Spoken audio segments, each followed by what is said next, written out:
We're gonna make sugar cookies with a twist. So we're gonna do Butterfinger top sugar cookies today. And we have all this Halloween candy left over because we had 2 trick-or-treaters. All right, let's get started. I will have the ingredients and everything down in the description, but I will tell you what I'm doing.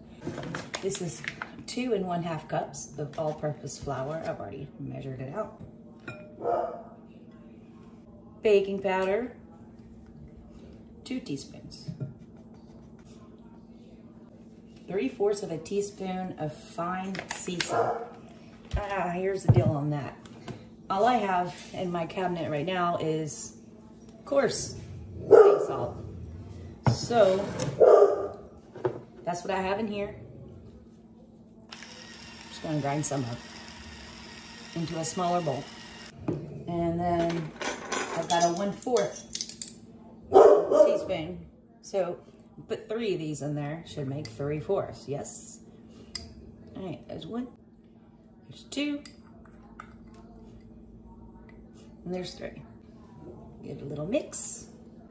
That can go aside. I'll pop these in the freezer for just a minute. Moving on, I have 1 cup of room temperature butter. I'm gonna put in my mixing bowl because we're using the mixer for this. So 2 sticks of butter. Now I'm gonna add 1 1/4 cup of regular sugar. I've already measured that out. Here it is. I need 1 egg and 1 egg yolk. I'll go ahead and do that. Hopefully I don't break the next yolk. Makes it harder to do. Let's see. Oh, I just went the yolk. Okay, here we go. There's the yolk.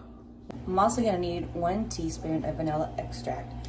And I wanna go ahead and pre-measure this out so I have it ready to go in my little mixer when we're ready for it.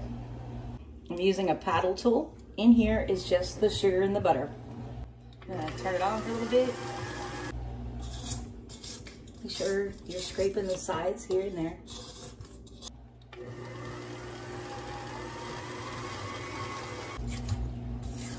I'm gonna do this for at least a couple of minutes.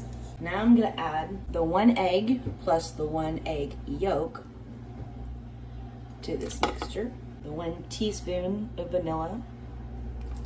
I'm going to mix this with the paddle tool still on a low. Making sure everything is getting all mixed up, basically. Now, while still mixing, I'm gonna slowly add this dry mixture we already made, a little at a time. We're gonna be mixing on like a lowish speed.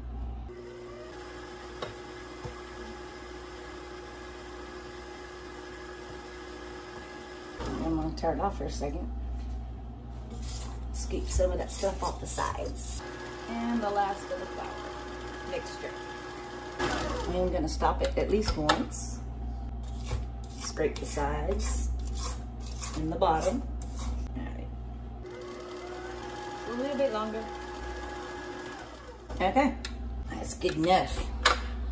I'm following one of my grandma's recipes here, but I was talking to my sister-in-law, Terry. Her name is Terry too, and she was telling me, she said, put this in the refrigerator for 20 to 30 minutes. So that's what I'm gonna do. While we're waiting on that, why not bust up these Butterfingers?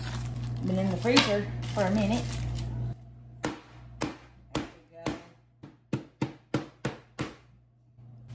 Now we have crushed Butterfingers. I'm gonna go ahead and put them back in the freezer. So my sister-in-law told me, she said, don't do it that way, do it this way. And I'm like, okay, that's what I'm gonna do then. So that's what I'm doing. I've got parchment paper here, and this is just the cookie dough mix we made. Now I'm gonna shape this into a log. There's a log. Now I'm gonna wrap it up.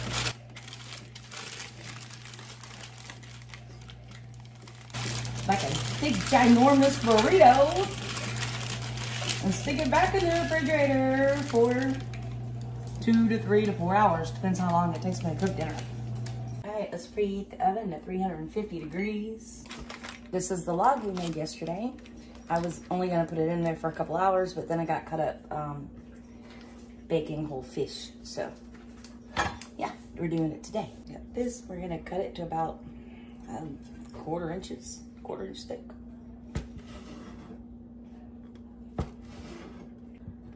I have a pan lined with parchment paper. Here's the Butterfingers, crushed up. Put them on top, smush them in. There's our Butterfinger topped cookies. Not cooked yet, waiting for the oven to preheat. Let's put them in. They're going in at 350 for 10 to 12 minutes. Well, it's been 10 minutes. Let's see if they're done. They don't look done. Nope. Let's go another 2 minutes. It said 10 to 12 minutes, so we're at 10. I put it on another 2 minutes. All right, let's look again. It's been 12 minutes. It says let rest for 5 minutes. I have a pizza pan. I only have the one cookie sheet. That's my Kit Kat experiment. My Reese's experiment kind of, I'm sure it'll still taste the same, but it doesn't look as great. My dough's getting warm. It's warm in the kitchen. Let's top these with some more Butterfinger. Let's start the second batch. We're still at 350. I have my timer set for 12 minutes. Let's see how these came out. I'm gonna put them on a wire rack to cool completely. And I only have this one little wire rack, so I have my dehydrator tray sitting there. Yeah, they probably could have cooked a little bit longer, but I think they'll harden up once they sit out for a little bit. We're gonna find out. Bobby, you wanna try a warm cookie? So Bobby tasted one of those over there. He liked it. He said maybe cook a little bit longer, so we're gonna go 15 minutes on this batch.